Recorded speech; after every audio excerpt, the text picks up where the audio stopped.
What's up, everybody, and welcome to another session of the Let's Talk show by Interlingua. I am Mike Rees, your host for today, and today should be pretty interesting because we are going to cover something that everybody goes through, and it's the transition from being a young person to an adult.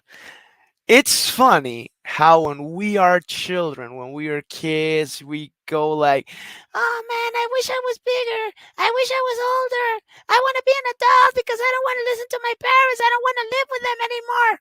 And then boom, it happens and you have no clue what to do. You have no clue about your future, what is going to happen. You're stranded, but somehow, you find a solution to that. Like I said, it's something that everybody goes through, and I mean every single person.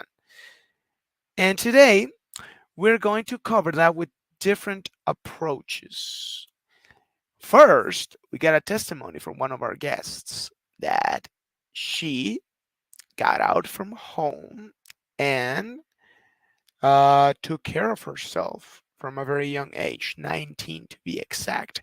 And also, we have a focus from an expert, a psychologist to be specific, to explain to us what goes through everyone's mind and is the what is the way we can do things in a way that we don't lose our path. Let's call it that way. But without further ado, let's bring out our guests. So today we have Carmen and we have Ana. Hi, ladies. Hi. Good afternoon. Good afternoon, and thank you so much for being here. Welcome to the show. And wow, this topic really brings me back a lot of memories. The transition from being a teenager to an adult. Right now, I'm going through a mid crisis because I'm about to turn 30. And I think that is a whole nother topic, but let's focus on this one. First of all, Carmen, as I understand, as I understand, you got out from your home at age 19. Can you please tell me what was going on through your head when you made that decision, please? In this moment, if I mean, if you ask that question with another sarcastic tone, it's like, the- No, no, no, you no, know. no. No, It's I know it was completely not your straight. intention, but I mean, I can ask myself that question with a very sarcastic tone. It's like, what was going through your mind, you know? Oh, I get it. I get it. I get it. I get it. Oh, Um, yeah. well, in that moment, the pandemic was just like very strong here in Mexico. Yes. So I don't know. I felt like I needed to do it, and I had the chance. A friend of mine had one room in his house. So I told him, I mean, like, it was something weird because we had like the same idea at the same time, because he told me like, if you want, you can come here, I mean, you pay the rent and everything, and I have no problem. And at the same time, I was thinking, like, maybe I could go with him because I knew he he had an empty room in his house. So I was like, I'm like, literally, I saw the chance and I took it.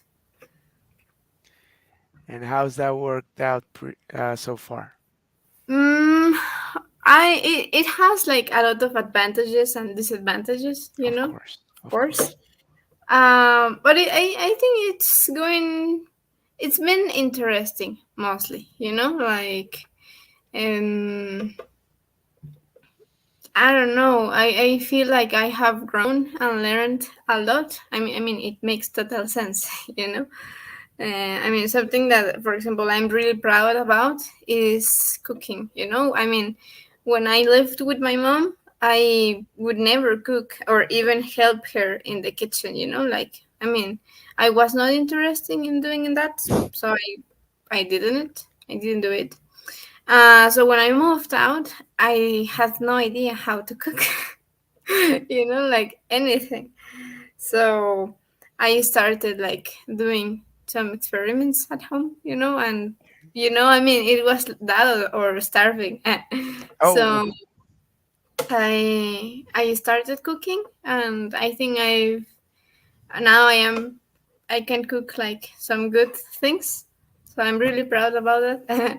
yeah. and and yeah, I mean, in general, like I have learned how to take care of myself, and that's interesting. That is nice. Do you sometimes consider going back to your family's home? Yeah, yeah. I would say like almost every month that idea crosses my mind, Like that's something very common. But I don't know. I mean, there are many, many factors to consider, and I feel I don't know. Sometimes I feel like I regret going out of my parents' house, and some other Mhm. days I feel like, God, if I go back, I will regret going back. you know. So it's like um, something that I will only know if I do it again. Like yeah, in that moment, if that happens, if I ever go back to my parents' house, that Mhm. will be the moment of truth. Like if I will regret it or not. I mean, many times the thing that I care the most when I think about going back to my parents' house is honestly the money, like because right now it's like sometimes it's very hard, to get the money to pay the rent and my food and many other things. And for example, last week my cat got sick. Well, she had an accident, so I had to take her to the vet.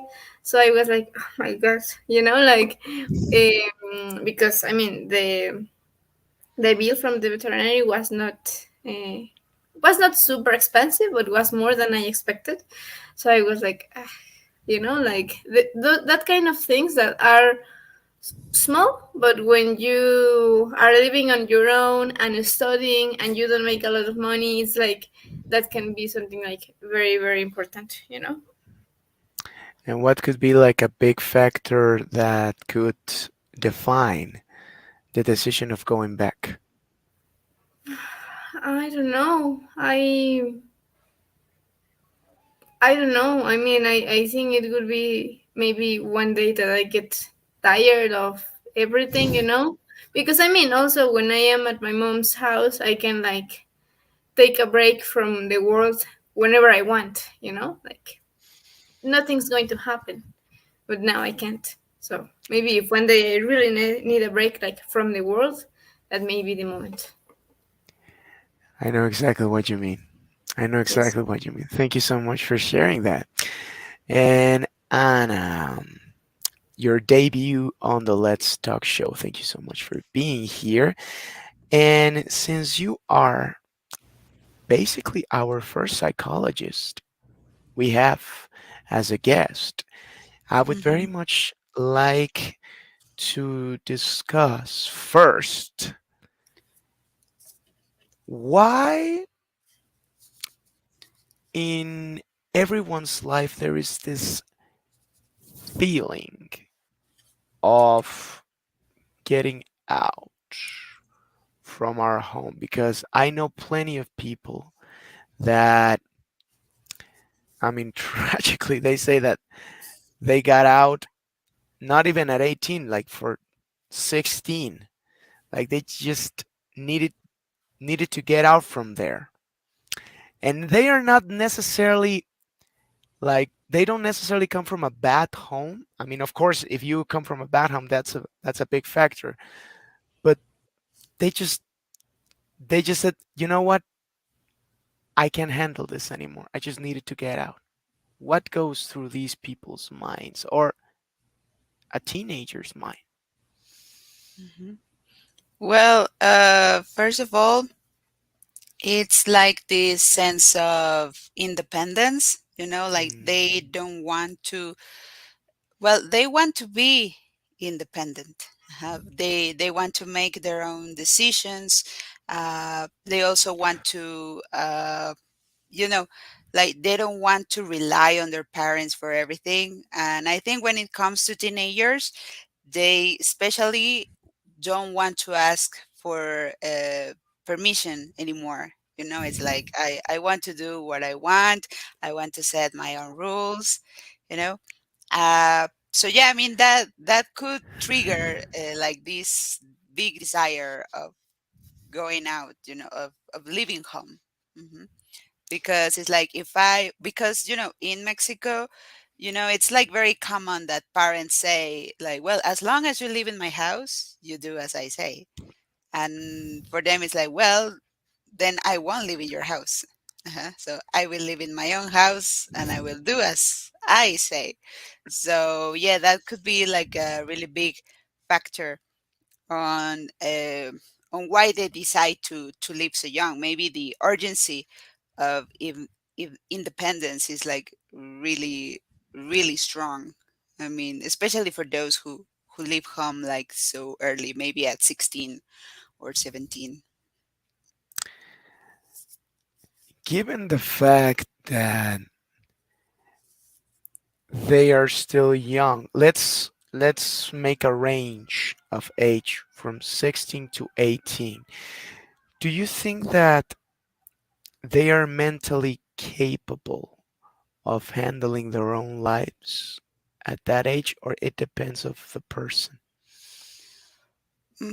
Well, there is this misconception that Okay. like if you leave home early, well, especially during this range of like from 16 to 18, it's like Hmm. you will mature. Well, you will grow or become more mature faster, you know Okay. but the thing is that when at that age, I mean, you don't really know what you want. uh I mean, usually what you want is like uh, very, like your desires are very spontaneous. It's like, I want a tattoo, and then it's like, I want a Pikachu tattoo, right? For example. And it's like, yeah, I want to get it. I'm going to save money and get it. And then maybe years later it's like, why did I do this? you know so they have all these whims, Uh-huh. so and sometimes, and because of this they make these very rushed decisions. So in my opinion, I don't think they are ready yet, because they still have lots of things to learn. I mean, at that age, your brain hasn't even developed completely. It stops developing like around 22 or 25, more or less, depends. But yeah, so of course they still have all these emotions to regulate, like hormones, like they are just like working to balance each other. So of course for them, like having these big changes, living by themselves, can be very overwhelming, especially if they do it on a whim. you know it's just like, yeah, I'm just leaving. Bye. And then when they confront reality, it's like, oh wait, like this is too much. And for example, for an adult it's different, because you can plan. I mean, I know how much money I have to save. I know the things I need. Like, maybe it's better if I do it with somebody, especially if you have like a significant other. Hmm. It's better to do it with them. I mean, you can plan better. hmm but as a very young person, yeah, there are many things that you wouldn't consider. So yeah. Now, from the parent's perspective, do you think there is a very fine line between being strict and being apprehensive? Like, Yeah. what could be uh, like where can we draw that line? Where can we like know? I mean, if we ever have kids and the viewers are going through the same, when can we know when to when to realize when we are just being parents and when we are when we are being dictators? Hmm. I think this has to do a lot with introspection. I mean, Okay. it is very difficult that a parent will realize that they are being apprehensive, because it also depends on the reason, like maybe they don't want them to leave. Some parents are afraid of being left alone, like they have this idea like, no, if you leave, you're going to abandon me, you're going to forget about me, so no, you better stay here with me. Uh-huh. Because I know about some cases like that. um, Especially they are worried when they become older. It's like, Hmm. if you leave, who's going to take care of me? Like for some parents, having a child is like having a future nurse. So in that case, yeah, the issue is very serious, and they can be very apprehensive with this topic about living. And they can get very sensitive, and they even can manipulate their children, making them feel bad. It's like, you don't love me anymore, that's why you're leaving, and you're going to make me sick. And you know if parents fall into this kind of discourse, uh, it's a very serious thing. But some parents may just be worried. I mean, it's like, okay, it's fine that you want to be independent, but at this age, being so young, it's like, what are you gonna do? Like, how are you going to make money? I mean, and those are normal things to worry about. It's like, it's fine. I mean, yeah, like, he or she is my child, and I worry, will she be fine? What if they don't like where they live? Will they eat every day? I mean, those are common concerns. I mean, it's completely normal to worry Sure. about those things. And yeah, I mean, in that case, we don't have to worry. I mean, and you as the young person, living home, you just can make them trust you. It's like, okay, I can, if you want, I can call you every day. You're like, I'm fine, I have already eaten. Or look, please help me buy my groceries. It's like, what am I supposed to buy? And just asking parents, like, oh, like, I don't know, like, what's the name, like, my light bulb is broken, like, how do I fix this? And so it's like, yeah, I am away from you, but I still trust you, and I know I can still I know, ask you questions and ask you for help. And maybe that can make feel parents like more at ease, with their children being away. I mean, that is like, I mean, worrying about them is completely normal.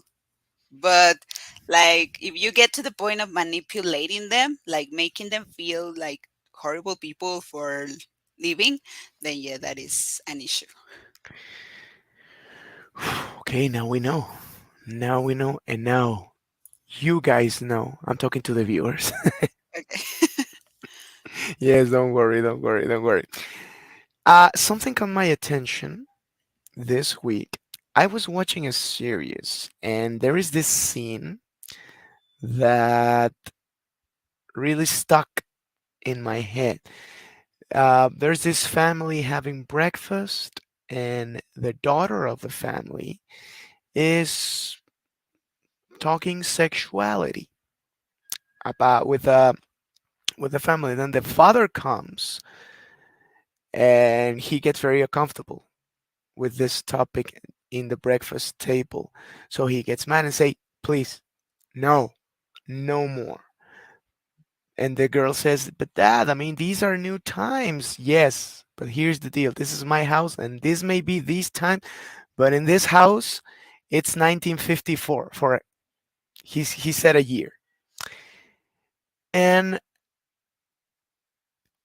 that really got me thinking because today we are going through so much transitions. I mean, w- right now, a lot of things we grew up learning are deconstructing, are vanishing, or at least that's the goal, to like have a new way of breeding, of programming, for so to speak. So the generation, let's say, that has 14, 15, that is growing up with so much internet knowledge, with so much perspectives of the world, and they clash with their parents' perspective. How do you think they can deal with it in order to like make a healthy environment, or them not feel overwhelmed? Mm, well, I think this depends. This is really like a lot of work from the parents. I mean, Hmm. parents have to educate themselves. They have to, to really, well, to read about so much topics. Basically, yeah, like this is their job. Because if they don't teach their children, or if they hide things from their children, they will look it up by themselves. I mean, if you don't give your child sexual education, they're going to get that sexual education somewhere else, you know. And sometimes that somewhere else comes from the wrong places, you know. So I think parents should plan ahead, and like really investigate about these topics and how they should talk to their children about these things. I mean, right now, with the internet and social media, you can find courses, you can find videos about how to talk to children about these kind of things, and another thing is that you really have to be open minded to these things, because sometimes children, well, especially teenagers, can come and ask you questions that you're like, oh, wait, like, how do you know about this? Where did you read this, or where did you hear about this? It's uh everywhere. It's everywhere. yes, and you have to be prepared. I mean, you won't be 100% prepared, but you have to know. I mean, you cannot just brush it off, or be like, no, don't talk about those things, or no, I talk to you about that later. You cannot do that, because then they won't trust you. They will like, they just ignore me. They don't want to tell me. So I'll just look it up somewhere else, or I'll ask somebody else. And so, yeah, and they may get misinformed about these kind of things. Okay. All right. Now, Carmen.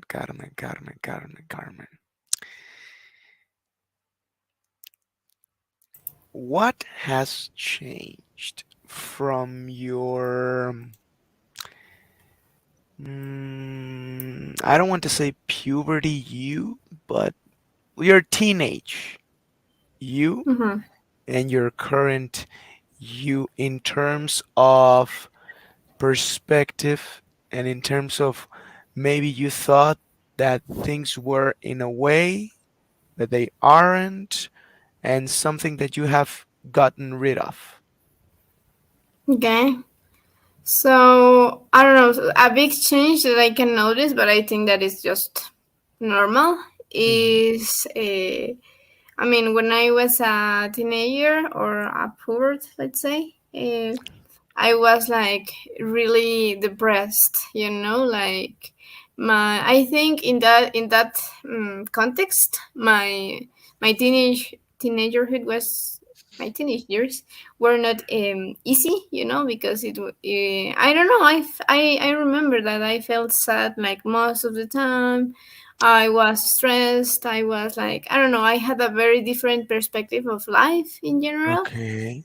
And I was known for that by many people, like my teachers, my friends, everybody around me like knew or that I was like not okay here. you know but I think I mean, in that moment, I thought like I felt, and now I can see that it was normal, let's say. um but in that moment I felt like all my life was going to be like that, like, because I mean, i I kept like this really negative horrible vision of life for many years, like maybe more than 5, or I don't know, I don't remember. And now, I mean, and this has been a very new change for me, because now I see the life like different, and sometimes I even talk with my friends and everything, and I tell them like I can see the old depressed little Carmen, like maybe not disappearing, but I mean, I really think like she's still inside of me, but I think I feel like there is um another Carmen also growing inside of me, like a new one.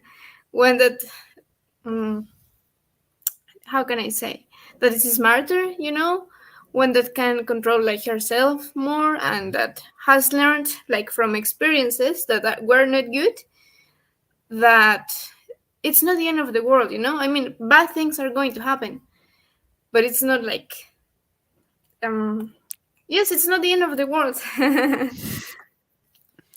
What helped you overcome those negative feelings, that depression, that sadness? Well, I have taken therapy, like with a psychologist and everything. So of course that is a big factor. But I Mhm. also, I mean, when people used to tell me when I was younger, or I don't know, that you need time, I don't know, I was like so angry, because I was like, but how much time is this going to take, like how long is this going to take? And I wanted things to be faster, and I didn't believe them, because I mean, as I told you, I felt this way like many years, many years. So I would think like, but they're telling me that I will feel better with time, and time has passed and I don't feel better, you know? And I'm not talking about weeks or days, I'm talking, like I told you, about years, Mhm. And now I feel better in this moment of my life, in general terms, and I now I understand that it is true that the time will do its magic. I mean, you have to help it, it's not going to cure itself, but you have to be very patient, and that's it.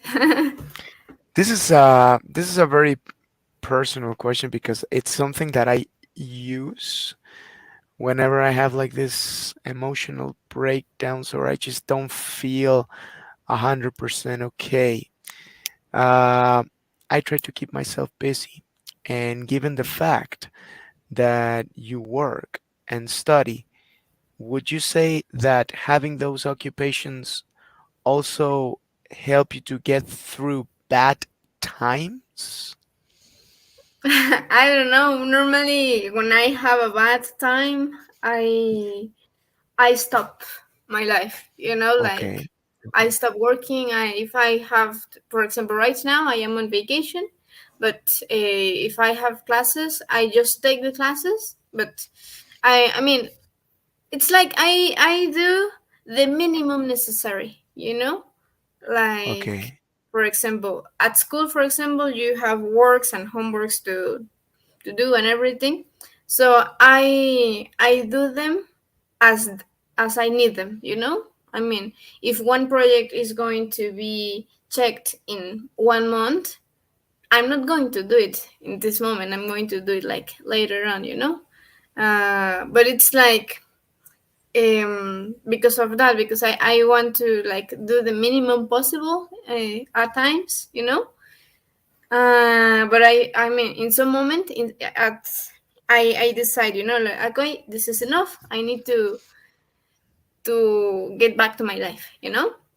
So I do that. I mean, like, it's like I wouldn't I don't know if I can tell you, because it's like I don't feel like I have really experienced that, you know, like that work or school helping me to get out of there, because Hmm. I normally skip them and that's it.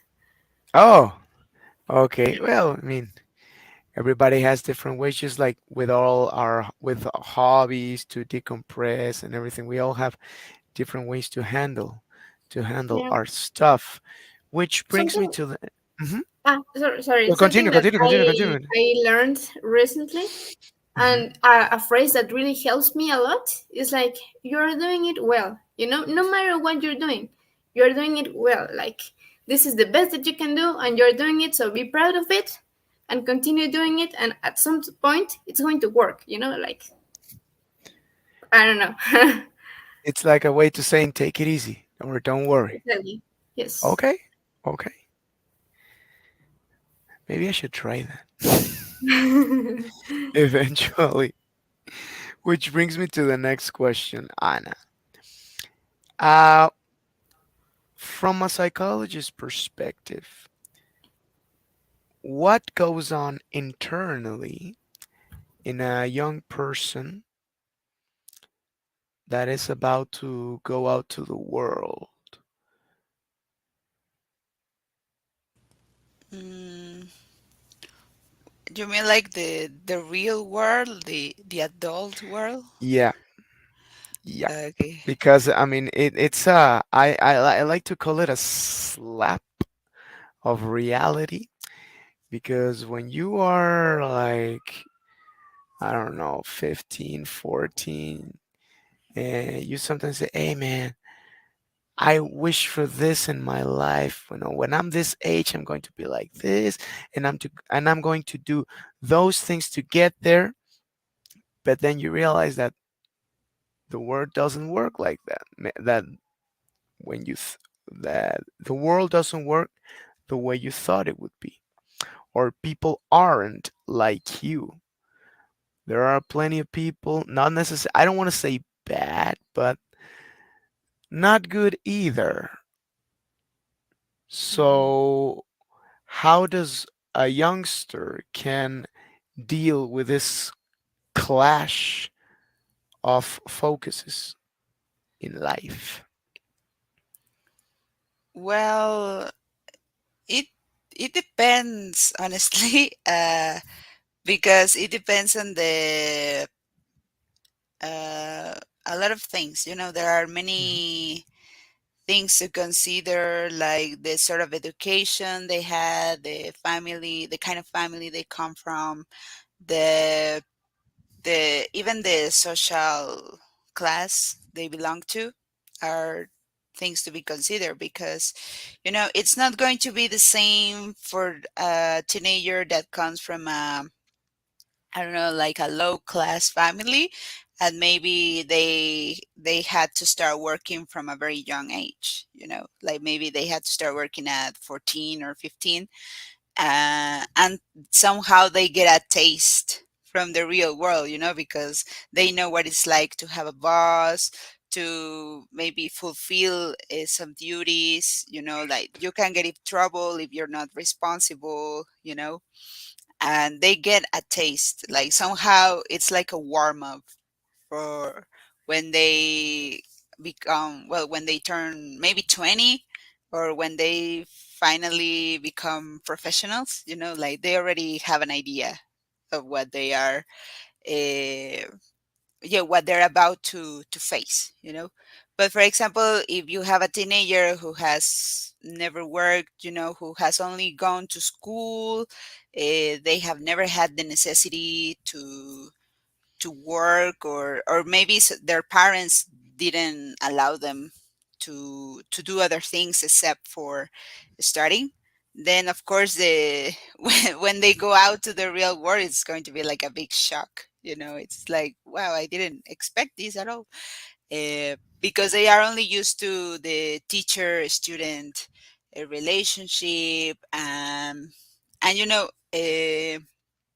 I think one of the biggest shocks is like how your social circle changes, you know, because when you are usually a Oh, teenager, when you are young, you meet a lot of people, you meet people from school, you meet the friends of your friends, you know, like you are in touch with a lot of people. And when you start working, when you go out to the real world, suddenly that circle, like it reduces, you know. It's like you yeah. are not meeting as many people as you used to, and it's like, okay, so now I work here and I only have these people to talk to, you know. It's not like in school where you change groups, or you know, you see or you talk to different people every day. This is when you work, it's like, oh, these are the same people all day, every day, you know. And it can be a good or a bad thing. It depends. It depends where you end up. But yeah, I think as I said at the beginning, it depends on the background like these teenagers have. Like, so for some of them, it can be like, well, yeah, I kind of already knew this, you know, like I am already, you know, mentally ready for what's about to come. But for others, it can be like, wow, this is totally new to me. And they can feel like, well, I mean, I don't want to be pessimist, but No, please but go, it's go, go. like a normal thing, you know, like you feel overwhelmed, you may feel disappointed, you know, or yeah, or maybe you can feel anxious, you know. It's like, oh no, what do I do now? Especially for people who are about to graduate university. Is like, okay, this is over, so now what am I going to do? You know, now I have to look for a job, and what if nobody hires me? So, you know, you get like all of these questions, worries, but it's like totally normal. I mean, it's a whole new phase. Have you had any patients that are going through that transition? I don't have patience because I am not I'm not a therapist per Okay. se, but I mean, I have seen it. I have interviewed people. You know, I Oh, have done research, uh, and yeah, it's like well, there are so many cases, especially in young people who are about to finish high school or to finish university, who feel uncertain about their future. Like suddenly this big weight on them. It's like, what am I going to do? It's like, I finished high school, but now what am I going to study? It's like, if I don't choose the right major, I'm going to regret it. And what if I don't like it? And what if it's too much? And you know, it's it's like that uh, worry. You know, they worry about that, and then when finally you finish your major, it's like, what do I do now? It's like, I feel like I don't know anything. You know, oh, that's like a very common feeling, that I feel like I don't know anything. Like I have studied this for 4 or 5 years and I don't feel ready, you know? But I mean, you don't know.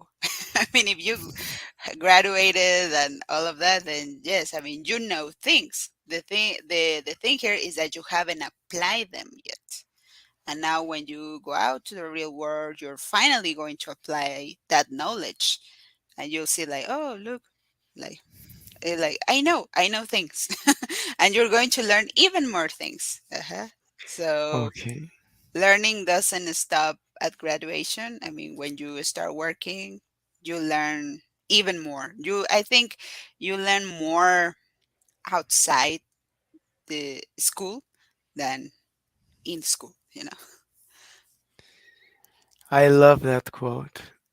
Learning doesn't stop at graduation. Thank you so much for saying that. Yeah, it Yeah. really clicked with me. Thank you, thank you, thank you. Carmen, Did you go through those same uncertainties? Uncertainties? Um, yes. I mean, I mean, I felt very anxious when I started to study the university, Hmm. because first my parents didn't agree, like with me. I mean, it was difficult for me to convince them to let me study what I wanted to study, you know. And then when I started to study, I realized that it was not what I expected. So I felt exactly as Karen said, Anna, sorry, like disappointed and nervous and everything. And I was like, what am I going to do? Because also, I mean, I have never thought what I would study instead of arts. I'm studying arts. So, but in that moment, I didn't want to study anything else, because many people say, like, oh, I don't want to study arts, but now I want to study medicine or biology, or I don't know, something different, right? But in that moment, I didn't have another plan, it was like, it's this or nothing. So I was like very worried about that. And I also felt very anxious at the beginning. I mean, I remember the first couple of months that I started to live like on my own. I had like real panic attacks, because mostly because I was worried about the money, like what am I going to do? Like how am I going to fix this and everything? So it's like I was always worried about money and things like that,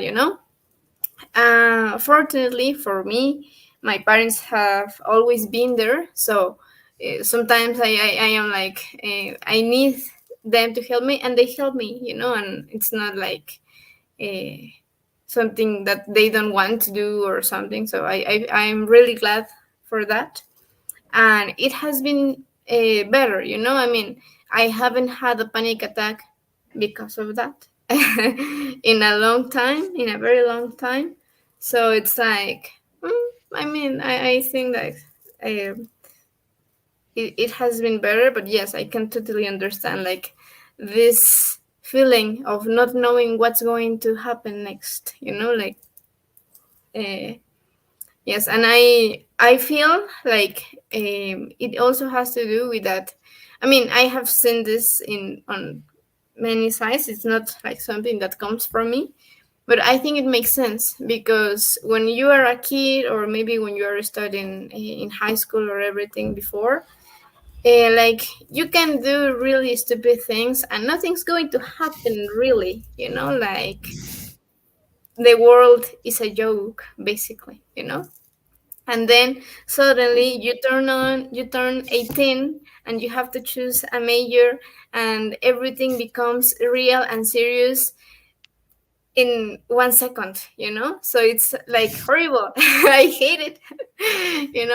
Because it's like it doesn't make any sense. It's like it should be a whole process, and it's not like that, or at least it was not for me. I mean, Hmm. like everything happened like very quick. One day you are a kid and you can do very stupid things and nobody cares, and the next day you have to make responsible decisions and think about the future and start saving money and doing a lot of things, and it's like, what, so yeah, it's like overwhelming. That's the word. It's totally overwhelming, and yes, but I mean, so far so good. Okay.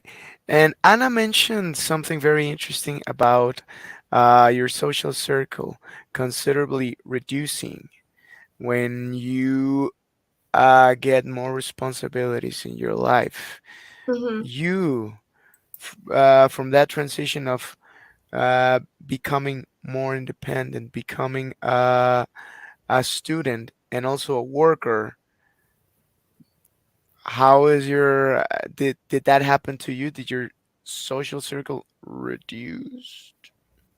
Yeah, I would say yes, but not exactly because I don't talk to a lot of people anymore because I'm still studying, so I'm still in touch with many people. Well, not for the last 2 years because of the pandemic, you know. Okay. But I mean, in general, I have never been a person who speaks a lot with a lot of people, so that didn't change a lot. But what did change a lot, and that is the reason why my social circle got like smaller and smaller and smaller, is because now I say a lot of times like I don't have time, you know, like my friends invite me to do something or to go out or for example, this weekend my sister went to Acapulco with her friends, and she told me like, "Do you want to come?" And I told her like, "No, I have work to do." You know, like um, I think that is one of the things that I may like not regret because I I think I can still do it like over the years, but I feel like I should have done more spontaneous and stupid decisions before I left my parents' house. You know, because it was like I told you, like nothing was going to happen. But now it's like I have like more responsibilities and everything, and that's why my social circle like got smaller, you know, not exactly because I am not in touch with other people, but because I don't have time or energy, you know, like many times it's like maybe you have the time but you're like I prefer to do something else, you know, like to stay home and take a break because I have things to do later. So Thank you, Carmen. And Anna, um, how can I put this nicely?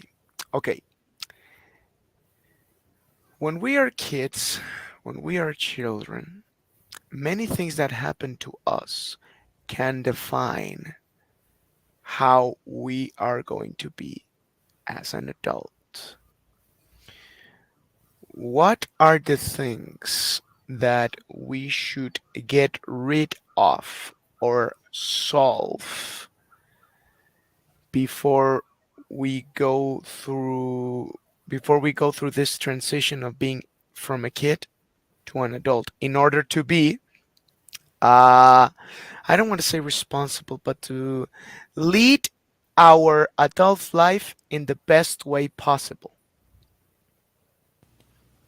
Mm, that's a difficult question Okay. because I think it also depends on the person, but also there are things that are yeah, there are things that are just simply out of your control. You Okay. know, like it's like I wish I could change this, but I can't because it doesn't depend on me. You know, like for example, family. Family plays a big factor on how you turn out as an adult. But of course, you cannot say, "Well, I'm going to change my family." You know, I mean, I'm going to get rid of them. I mean, it's not that easy. You know, and even if you do, because there are some people who just cut off all relationship with their family because maybe their relationship it's like really bad, but still if you have like these issues that you still have to fix, well, I mean, I think well, as a psychologist I say that therapy is the best option. I mean, you need help to solve these things that are inside of you, and you need help. I mean, you cannot do that by yourself because somebody else has to guide you, to give you the tools so you can solve this. hmm but yes. Continue, continue, No. continue. Okay. But I mean, if you as a teenager think like I want to be a like a functional adult. Earlier on you mentioned about, yeah, you mentioned deconstruction, right? that Hmm. we are deconstructing. So maybe you as a teenager can, you know, be more open minded and also like educate yourself about these topics, you know, like maybe what you, for example, what you said about sexual education. I mean, yes, of course, uh, you have to be very responsible about that, you know. Make sure that you read, like, don't just go to the internet and read whatever. No, I mean, just try to find like reliable sources, you know, an expert, talk to experts. If you want to be an independent young person, you know, like I want to leave my house because I can stand being here anymore. Talk to somebody. I mean, talk to an adult. Ask for tips. And just say, okay, so I want to live by myself. What should I do? What should I plan for? Uh, what things should I buy? How much money should I save? You know, like ask for help. You know, if you want to be like a functional adult. You know. And just to wrap this up, because uh, could you please tell me, well, not me, the viewers, the benefits of going to therapy? I'm asking you this because even today, there is still a big stigma about taking therapy. A lot of people are afraid to go to therapy, or they don't believe it works because they either think that if they go there, people would think that they are crazy.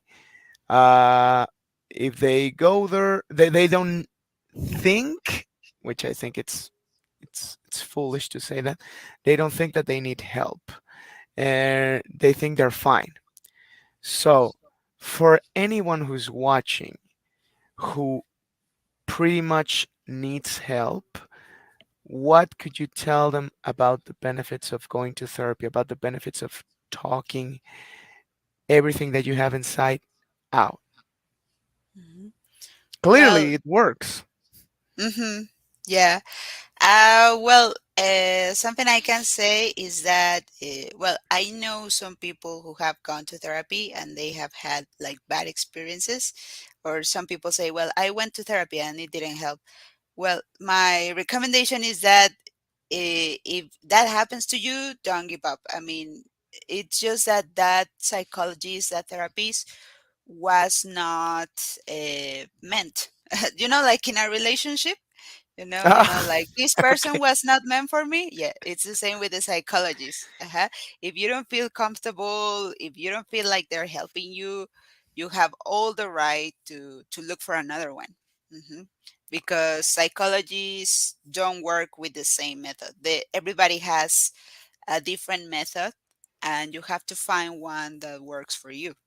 And it is important that you ask your therapist what's the method they're going to use to work with you. Mhm.